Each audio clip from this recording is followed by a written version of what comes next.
அன்பு உறவுகளே, எல்லாருக்கும் வணக்கம். பழையபடி திருப்பி மழை வெள்ளம் ஆரம்பிச்சுட்டு பாருங்க. மழை பேய்ச்சத தாமதம் கொஞ்சம் அது ஈரம்ன்றது தானே அதோட கண்ணு பிடிச்சி வலிக்கிட்டு உறவுகளே பாருங்க. இதுதான் நிலைமை. ஒரு பேர் வெள்ளம் கொண்டு எடுத்து போட்டு தான் உடம்பு அடிக்குது. ஆறுலையும் ஆறும் கோவிக்க முடியாது. இயற்கையை ஆறாலையும் கோவிக்கிறதுக்கு இயற்கையில் முடியாது. அதில் காலம் அதில் நேரம் அது செஞ்சு ஆகும். இருந்தாலும் மனசுக்கு ஒரு வருத்தம்.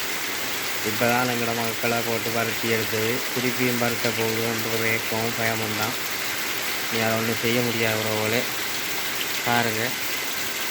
கொஞ்சம் செஞ்சது அதோட ஃபுல்லாக இறங்கிட்டு வானம் கடுமோசமாக கிடக்குது. வெளியில் ரெண்டு வீட்டுக்கு எடுத்துக்கலாது. அதான் அவங்களுக்கு கொண்டு எடுத்து கொண்டு போட்டுது.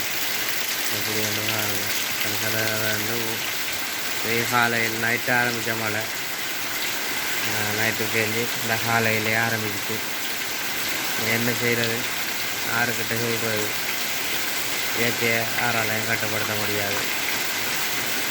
இப்படியே பேய்த்திருந்தால் எங்கள் வாழ்க்கை போகும். இந்த மக்கள் எழுறதான் தெரியாமல் இருக்குது.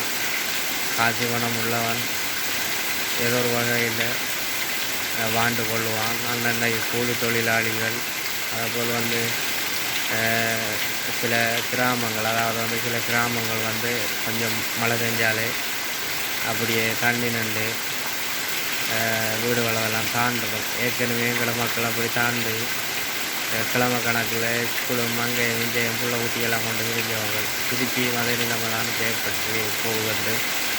நினைக்கிறோம் ஏற்படுறதுக்கு வாய்ப்பு இருக்கேன். அவ்வளோ மழையும் போதும் ஐயா, இதை விட மழை செய்ய தேவையில்லை. அப்படி இருக்குது பாருங்கள்.